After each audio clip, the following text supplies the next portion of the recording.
Hello and welcome. It is I, Sylvia, coming from you to beautiful Eastbourne by the Sea during this festive season. Hello and welcome. And I thought I might be all alone this morning as it's Boxing Day in the United Kingdom. But I see we have Carol Ann and Marianne here with us this morning. Good morning, my beautiful, especially radiant, shining beings. Hey. Ooh, yes. I'm not going to say we are the witches of Eastbourne. There's three of us together. We can change the multiverse if we so desire. And I so desire. I so desire. I desire change for the better. For me, for you, for humanity, for everyone. The poor planet, all the animals, everything. It is really time for something to be happening, for a revolution to take place. I'm quite firebrandy this morning, so if you've come for some lovely, relaxing, gift giving, and holiday vibes of the English or the German kind, I don't think we're going to be going there this morning. But yeah, what can I say? Hey, I'm going to put you on the screen, my beautiful ladies. Good morning, Sylvia. Bright and shining greetings to you. Ah, thank you so much. Shining greetings to you too. Sparkly, high level energy. Not peace on earth. We want love on earth, which is a whole different story. Good morning, Marianne. Hello and good morning, dear Sylvia and everyone. What a joy it is being here with you this morning. Ah, thank you so much. It is a joy to be here with you this morning. I was really looking forward to it. I love Sunday life. I think it's a wonderful opportunity to really refocus for a little while on those things that are important in life and get out of the chaos and stress and the headless chicken runs. Good morning, Ravensweaver. Good day, shiny people. Yes, indeed. We are here and we are going to do something good today. I can feel it. My tail is up, my ears are up. I can feel the wind, the wind of change rushing through my hair. And yeah, I just let's start with last night, shall we? It's got to be done. Now, last night I pitched a fit. I really pitched a fit. I Oh man, I was amusing myself while I was waiting for the beast to roast in the oven. I was amusing myself by making a little cartoon, and I sort of had this in the back of my mind for a while to make to sort of a let me show it to you. Why don't we do that? There we go. Right, so I made this little cartoon of these energy people protesting in the street, demanding energy rights. Actually coming out of this whole thing, we used to have this thing that people were afraid to let anybody know that they actually do energy work and stuff like that. They're terrified that anybody should find out that they are actually believing in energy and working with energy. We had that phase, and there were a lot of people who were just flat out denying they were doing energy work when they were tapping and calling it something else, even though we were tapping on meridian points. So that was that stage. And then there was the stage where people sort of assimilated a little bit into the community. And even though they were energists, they would just, wander around. And that was that thing. And I think that the time has come now for a different approach. Revolution, absolutely. We demand rights as our, these are human rights we're looking at here. That we want to be treated like the shining, radiant, multidimensional beings that we are. We want to be acknowledged for the fact that we are more than our physical body, and that we also have these beautiful minds and these beautiful energy bodies. And this the being that this creates altogether demands some bloody respect. Respect me. I'm a radiant being, goddammit. I want more love. I want power. I want empowerment. I want people to take my happiness seriously. If you don't take people's happiness seriously, then how can you serve them or protect them? It's just not possible. So I'm feeling this different kind of energy, more revolutionary energy, more I want people to understand that this is not some sort of a game for bored housewives. This is not some kind of a hippie trip. This is what will save humanity's bacon if they finally get their head around it. It's one of those things. So yeah, revolution. This is what I was kind of doodling last night. And yeah, so I was doodling this, and then, oh my God, I was just about to shut down. When you're shutting down, in some browsers, a news feed comes up. And as I'm shutting down to go to bed at 2 o'clock in the morning, there's this thing. And there's psychology professor says suffering is good for you. He's written a new book, The Joy of Suffering. And I just freaked out. I freaked out. I really did. I just absolutely, from being all, I'm going to go to bed now, going to sanctuary. It's going to be lovely. I went to, whoa, and just absolutely wrote this impassioned speech on Facebook at 2 o'clock in the morning, with such highlights as what was that? Leeches don't cure consumption, and psychology doesn't help normal people to live a happier, better life. And basically, yeah, you all know where I'm coming from with that. I am really just horrified now in hindsight that we have bought into this whole thing that only trauma defines your life, that you have to heal all your traumas before you can start living a happy, fulfilled, experience rich, delightful life. And of course, when people have been severely traumatized in various ways and had terrible childhoods and such, that basically says you will never have a good life, because you will never be able to find and clear all your traumas, all your past life traumas, your, the repressed trauma that you don't even know that you have. You will never get to a point where you get to enjoy life and have a wonderful life.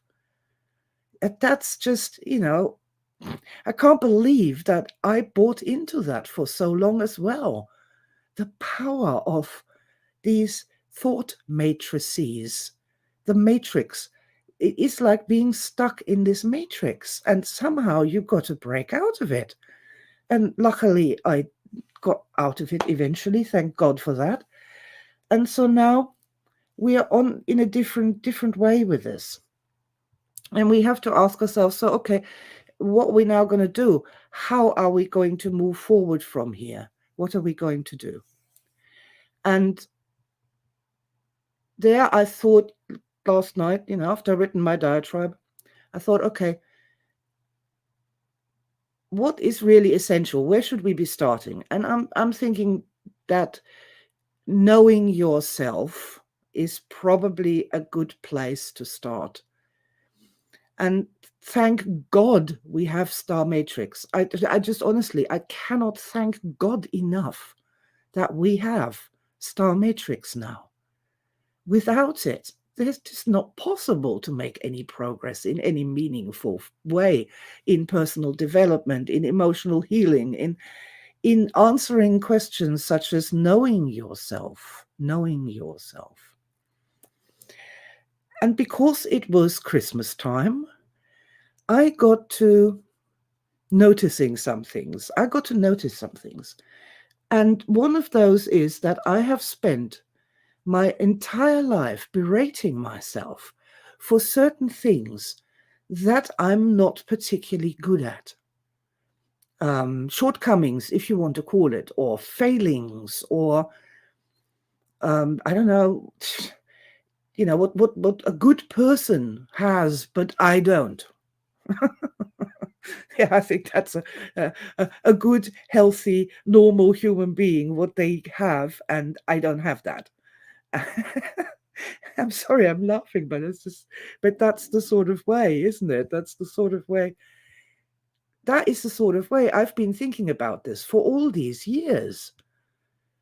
Is that normal, healthy human beings, they have certain attributes and they can do certain things. And because I can't do those, that must mean there's something wrong with me. And that's probably due to some, oh God, let's not even go back to the whole trauma thing. Just going to say, good morning, Maggie. Hello, my dear. And yay, yes, good morning, dear. Nice to have you here with us today. Yeah, so I was thinking about how I have been berating myself for all my life. I mean, literally for all my life, for certain things that I'm not very good at, or I don't like them, and I have to do them anyway, and pretend I like them. Oh yeah, that's that. Of course, in order to be seen to be normal, you have to pretend to like stuff. You have to pretend to like stuff. And I'm gonna be quite specific here. So something that you're supposed to like is getting together with your relatives, and for special occasions, for special things like Christmas and Thanksgiving and birthday parties. And I'm sorry, but I never found that at all fun. I always found it terribly stressful, like a bullfrog on the timeline. This the days are getting shorter towards it, and then it's gonna happen. Oh God. And everybody else around me is like, woohoo, yeah, it's gonna be a wonderful party. And everybody's like, woohoo, we're all gonna get together and have family fun.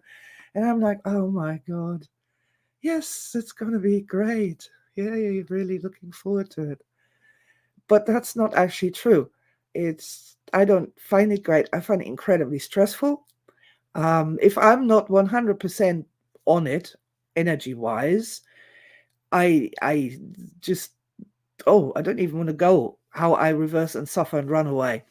But it's just not something I'm particularly good at. Now, we can put this down to childhood trauma if we want, or just simply say, well, not everybody likes everything. People are different. Everybody's different, and not everybody likes everything.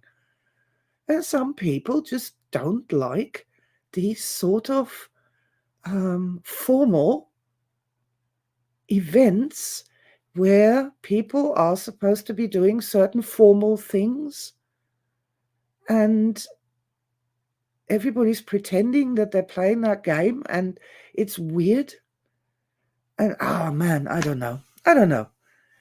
So I've berated myself for the fact that I'm really not that sort of family happy person for, well, as long as I've started berating myself. What would that be? About 59 years? Certainly for longer than half a century. And I never really thought about it, even not after 2 years of Star Matrix. But this Christmas, this came up again, that I'm like, I'm just not a good housewife. I am not the smiling, radiant grandmother with the apple pie. I'm not that. I'm not. And it would be really nice. And I thought, oh my God, for all these years, I thought, what tragedy, is something wrong with me? And there may well be. I mean, who knows? But what I'm trying to say here is that if I hadn't spent 59 years thinking about all the things I'm not, and where I'm not good enough, and where I'm failing, I wonder if my incarnation would have been happier all over. if my stress levels would have been less, if there had been more opportunity for star events, if I just simply laughed and said, yeah, sure, not so good with the whole grandmother housewife thing. This incarnation, doing something else, creating something that will change the world instead, and having fun in sanctuary and in the hard. I wonder if that would have been good for me. And I'm wondering if any of you who are listening to me, anyone does that too, that they have a set track of attributes that they sort of know they don't have, whatever that may be, whatever that may, it doesn't matter what it is. You can't hold down a job in a factory or something, and that makes you a bad person. Oh, excuse me. Yeah, that sort of thing. Have a think. Have a think. There's something like my bad housewife thing that has haunted you throughout your incarnation. Something you just can't do, don't want to engage in, but a good citizen does. Susie next door does it. Why can't you do it? And then once you thought of something like that,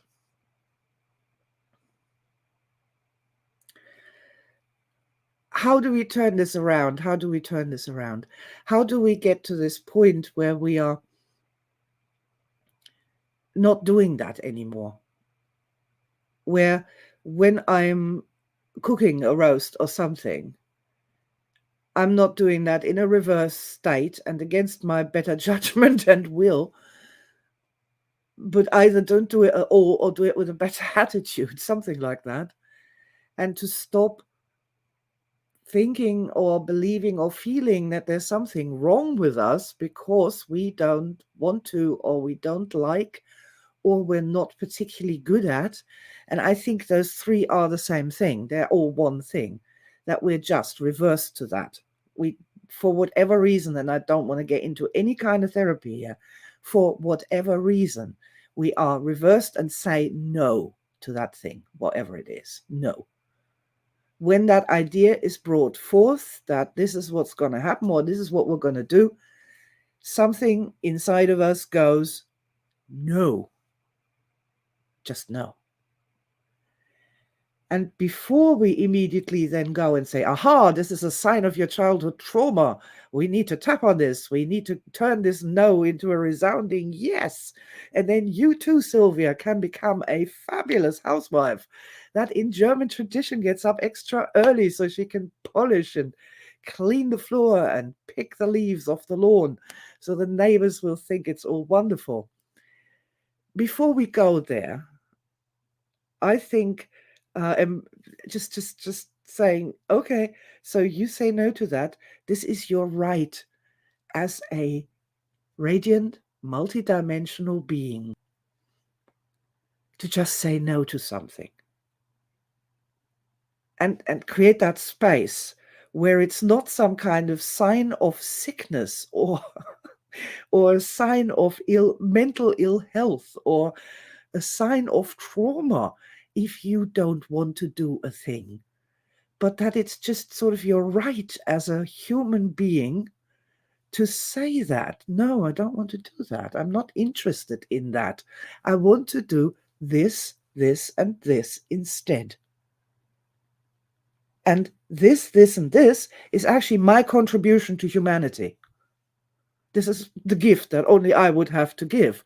And if you didn't see the last show on the gift that only you would have to give, please do watch that. It's essential to understand this. Our preciousness lies in our uniqueness. But I'm particularly in this mood after this Christmas experience yet again to talk about our right to just say no, nope. and hold that line and hold the line, protect ourselves, protect our incarnations. To, it's like everybody's saying that I you should be this, that, or the other. You should be this thing. Everybody's saying that. And that's all okay, as long as you yourself don't step across that line and turn around and then say it as well. Now you're lost. Now there's nobody left on your side, nobody to stand up for you, nobody to hold that space where you have actually the right to say no to certain things, so that there will be the room to do something else instead. See, that's why this is so important to me, and I feel so strongly about that. Is all the time you are doing something with gritted teeth that you hate, you are not doing something that inspires you, delights you, uplifts you, and helps you evolve.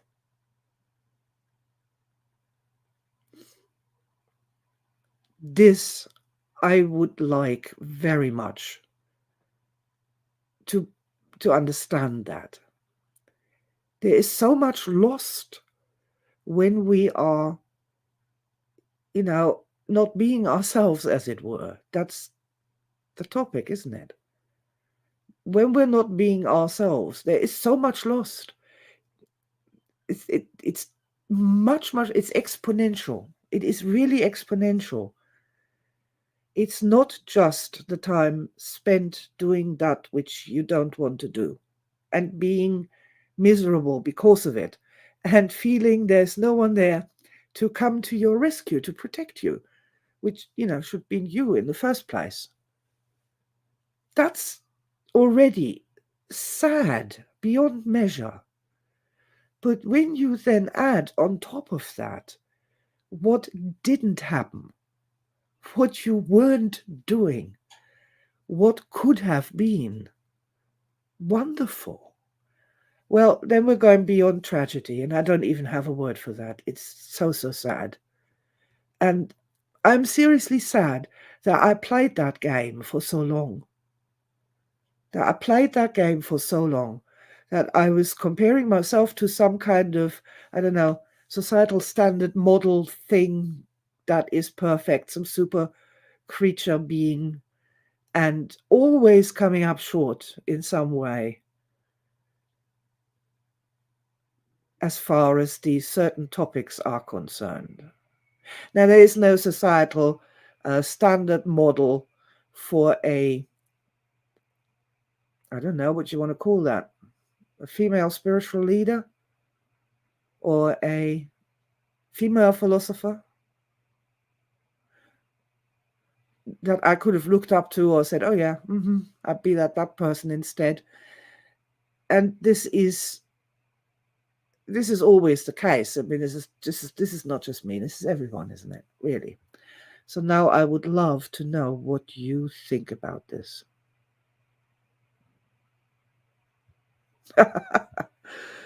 Ah, Carol Ann says, I do that all the time, Sylvia. Yeah, shall we stop, Carol Ann? Shall we make this the day? The day we reject this whole thing and say, no, that's enough now. I'm going to do me. I'm going to get to know myself. How the hell am I going to get to know myself if I keep doing things that would be appropriate for other people? When I live other people's lives or try to fulfill other people's expectations all the time of what they want me to be. Jesus whipped. I think there's a reason we're together here on this live stream. Marianne says, you must be talking about me. I think I'm talking about more people than we actually think. Caroline says, you are sliding down the Sue scale when you're not being true to yourself. Yeah, really. I mean, come on. It takes an awful lot of energy to pretend that you are happy and uplifted and energized when you're not. When you're naturally happy, smiling comes natural. Yay, happy. When you're not happy and you're forcing yourself to smile, actually your mouth hurts. Your face starts to hurt. Try it out, it's true. It takes an awful lot of energy to pretend to be something you're not, which is why those among us to whom this happens experience this energy collapse when they get back home from something, or they get back to a safe place where they can be themselves again, rock in nature or such. And there's this real, like, oh God, this is exhausting, so exhausting. There has to be a better way. There has to be a better way. And believing that I am the person that I am just because of my childhood trauma, and that I need to heal myself. And first of all, need to fulfill all societal expectations of my kind, whatever they may be, both professionally as well as personally.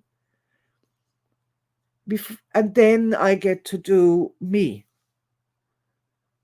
That's insane. It's insane, it's idiotic, and it's got to stop.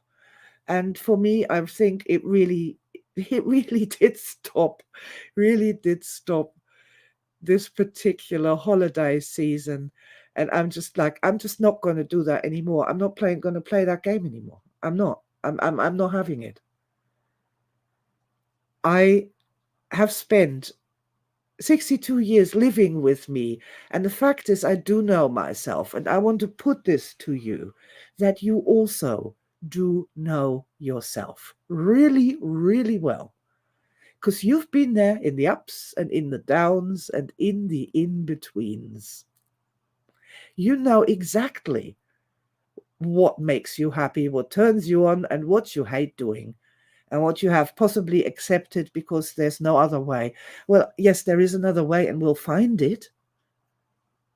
We will find it. We will find a way to make it work. A way that works for you and me. And puts an end to this absolute nonsense of berating ourselves for the things that we're not. So, yeah. I mean, big yeah to that. So, here we are. Know yourself. Okay, know yourself, but know yourself properly. Don't do that game where knowing yourself is supposed to be some list of all your flaws and faults. This is what we've been doing. This is what we've been doing. Making lists of our flaws and our faults in order to know ourselves or to become a better person. And that doesn't work. Not only does it not work, it's inhumane, and it robs us of the opportunity to do something else instead, something uplifting, something that would be good for us. And when it's good for us, it's got to be good for some other people too. At the very least, they don't have to deal with us being all miserable and bitter and snarky all the time. That'll be good. That'll be a gift for the world. I'd be really into that. So, yeah, right. So our answer is to start making lists of what we're good at, what we love to do, where we had our best star moments. And when I said that, just I had a flash up of a live training that I gave a long time ago. And there was just absolute this moment of magic that happened with the group spontaneously. It's beautiful. And yeah, look, it's so interesting because I am not a big fan of family festivities and parties and so on. And yet, when I'm thinking, when I just said that, make lists of what you're good at, what I get is a flash up of me being in a group and having a fantastic group experience that I full well know would never have come to pass if I'd been by my lonely self. It's different kind of, different kind of experiences. So that's something now for me to think about. Whoa, I always thought that I just love being alone and hate being with people. But that's not true. I actually, under certain circumstances, I love being with people and in a group when it harmonizes, when it gels, and you get this wonderful, this group bubble, this overmind happening. So yeah, I just had there an insight, a thought on that topic, knowing yourself. I've learned something about myself. So I'd love to offer this to you to start thinking in terms of, what you love to do and what you're good at and where you have your best experiences.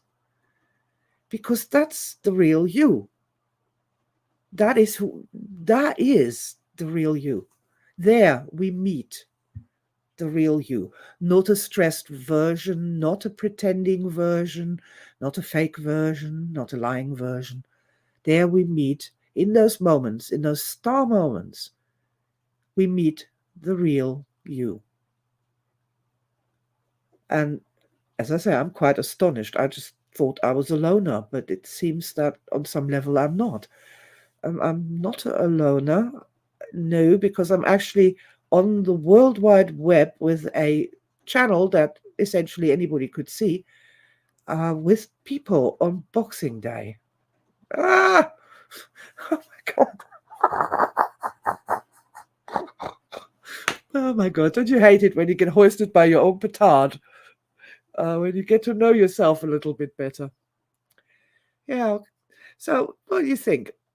How would you like to change your mind about what you know about yourself and who you are at the end of the day, and become a little bit more curious again and thinking, see, I like the thought that I may be wrong about something.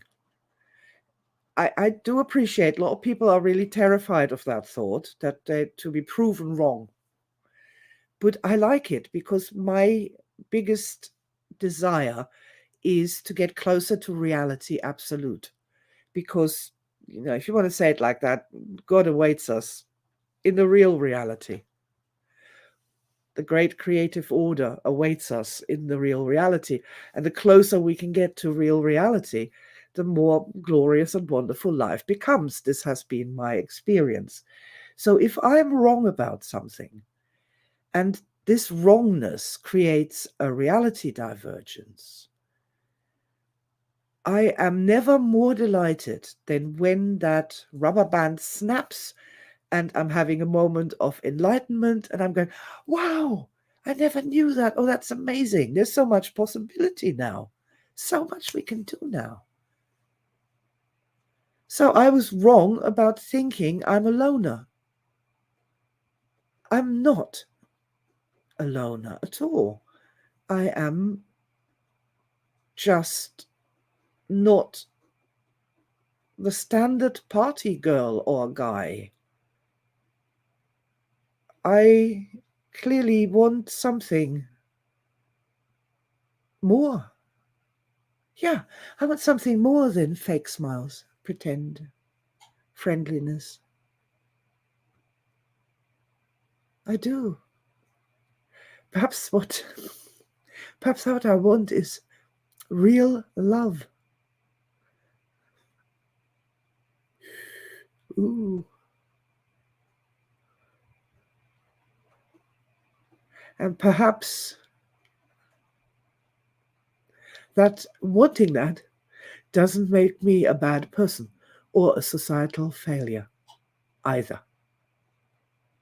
Wow.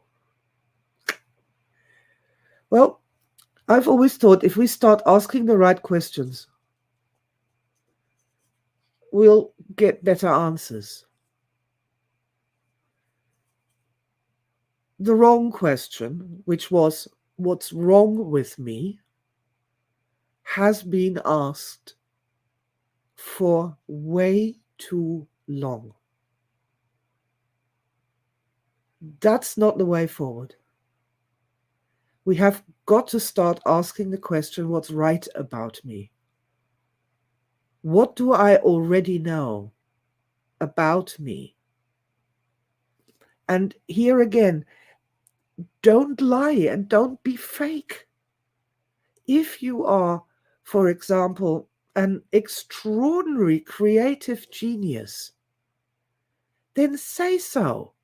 Don't, at least to yourself, don't lie about it and go, well, sometimes I can have a good idea, and not very often, but there are those moments when no, that's fakery as well. That is fakery as well. When you're literally putting your light under the bushel, you know, and lying about it so that you're not making other people feel bad or whatever, or that you become a target of their jealousy and envy, or try to fit in with that other fakeness that's going around where everybody's fake. That's got to stop as well, especially when you are thinking about yourself and trying to figure out who you are.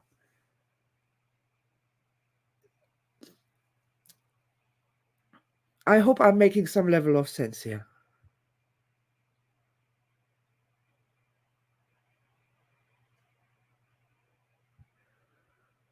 See what Maggie has to say.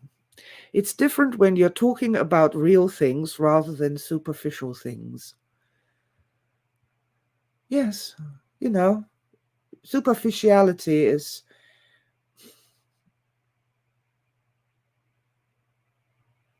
I used to be married to a gentleman who had a job as a public school teacher, and in England, that's the private, expensive schools where the rich people send their children.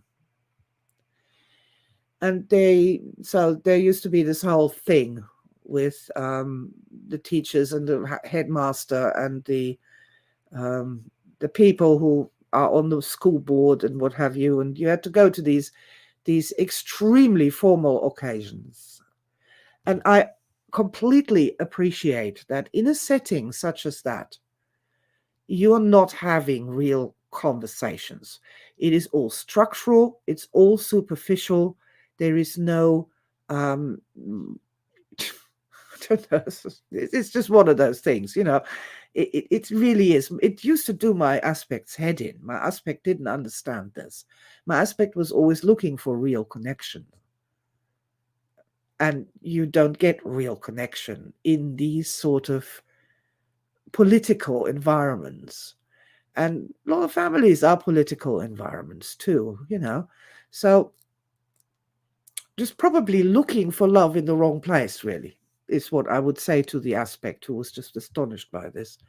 It's a game that people play, and perhaps, yeah, well, I'm not going to even say that. Perhaps I'm not very good at playing that game. I'm very good at playing that game if I have to. I just don't like to play that game. I'd rather do something else instead. So there are lots of games that people play. Tons and tons of games that people play. You get a new career as, what was that, a geothermal baker in Iceland. There's no end to the things that we can do. So just let's not do the ones that don't serve us. See what Caroline says. I feel that way too. I enjoy being with whose company I enjoy, rather than that I see myself as a loner or an outsider. Yeah, that's an interesting thing, right? An outsider. You're probably not. You're probably extremely social, attractive, and have loads of friends, and you just haven't noticed that yet. So again, this is a really cool time and a moment to reappraise this whole thing of knowing yourself and who you are, and stop it with the prejudice and the old train tracks and stuff that got baked in when you were 13 or something, and reassess who you are, what you like to do, what your strengths are. And I keep coming back to that. It is time to actually say that out loud without the reversals, without the see, I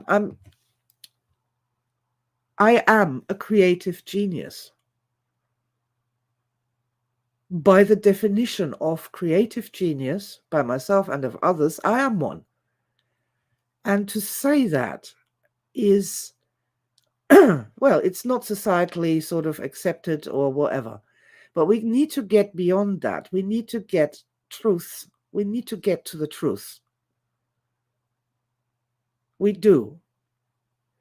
Nobody is served by me going around repeating to myself all day long that I'm a complete failure as a grandmother and a housewife. Nobody's served by that. I'm not served by that, but nobody else is either. If I actually go and do the things that I'm good at, I bring joy to the world. I do. And even more so since Art Solutions, where we're doing positive things rather than horrible negative screams. Every time I make a work of art or I write a poem or something, I literally bring a little bit of extra joy into the world. And that's not a boast, that's just a fact. Being able to say that, however, that's taken me 62 years. And that's a part of knowing yourself, is to be aware where you're doing that, where you're playing yourself down, where you are, it's not hiding at all. It's just a strange brainwashed craziness of the truth, not speaking the truth. It's the truth. If you are, if you are a fantastic housewife or grandmother or pickler of the spices or cook, then you should be able to say that to people. I am a fantastic cook.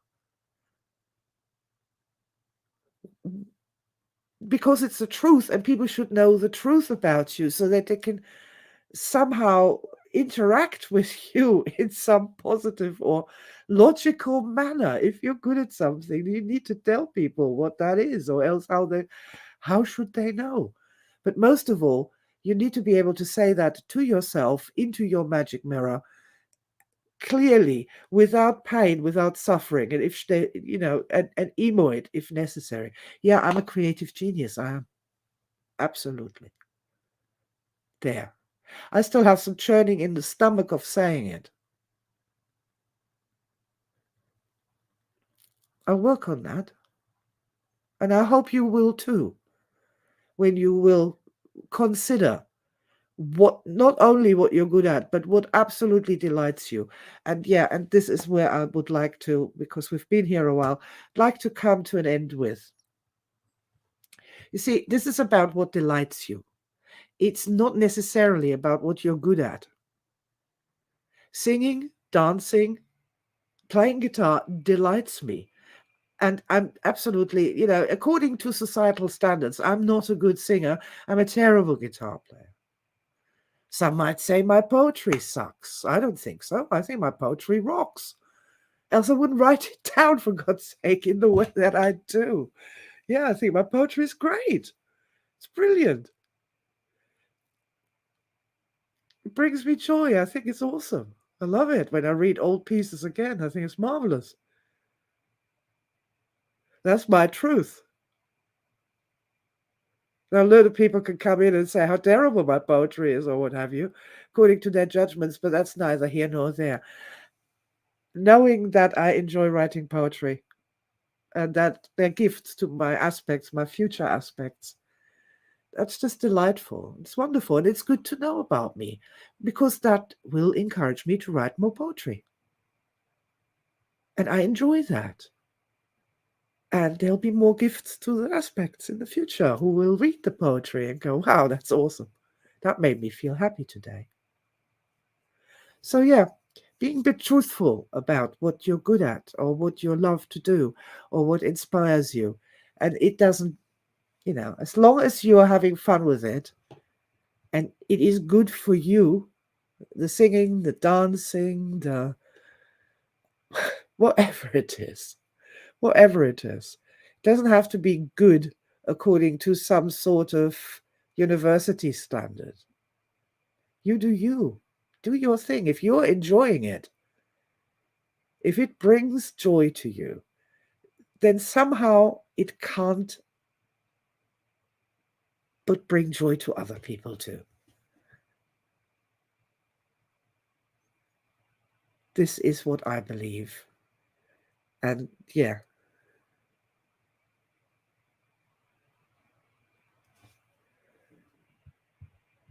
this is very good. Karan says, what sort of world would it be if everyone liked and did the same things? We are all different so that we can be of service in the group. Yeah, and the whole. Yes, exactly. That's exactly right. That's how human cooperation works or is supposed to work, is that everybody brings their best gift and we put it together and we become more than the sum of our parts. Yeah. And when the rare occasions when that happens, it is so magical. And I think that's what I've been searching for and looking for and not finding in the birthday parties with the relatives back in Germany in 1967. I somehow have always been seeking these group moments. But let's start with ourselves first. Start with ourselves first. I hope that you find that thought of getting to know yourself, getting to understand what makes you happy. Stop with the non-perfect stuff that you've berated yourself with or tried to motivate yourself with or that you've tried to use to make yourself into a better person. Just stop it with that. Learn to say out loud what's good about you, first of all. I mean, that would be an entire workshop, wouldn't it? Having people stand up and say, I am a fantastic home cook, without feeling ashamed or blushing or reversing or stuttering or stomach churning or their hands starting to tremble. Wouldn't that be nice if we could get people to actually say out loud what they're good at, what they know already about themselves that they're good at, but they're just completely out of practice thinking it and saying it? That I wish for all of us and any of us to actually really start to know ourselves better. This is going to be my New Year's resolution. Yes, because we're about here, the last show of 2021. And it's Boxing Day at the moment, but what I've said really holds through time and space. So, yeah, I'm going to make this my ongoing, not just New Year's resolution, is to know myself better, to start being kinder to myself, to start stepping back from that line, getting back to my side of things, and discovering more of how I can, be more of a gift to the people around me, how I can unfold in my own personal way, how to get out of the corsets of societal entrainment and find a path that is going to be more fun, that's going to be more exciting, and that brings just more fun and hope. And in that sense, and I think also this is essential for the year 2022 to come, that we find our strength inside, power to the people. So I'm going to play, going to play us out with lots and lots of love to you. I'm going to look forward to seeing you for the very first Sunday Live of 2022. And in the meantime, look after yourself, stay happy. You are a radiant, multidimensional being and demand the radiant, multidimensional being rights, first of all, from yourself. So thank you very much for everyone who was here today. Extra blessings to you all. And I will see you again for next week's Sunday Live with Sylvia. Bye for now. Bye for now, and lots of blessings for you and all those you love.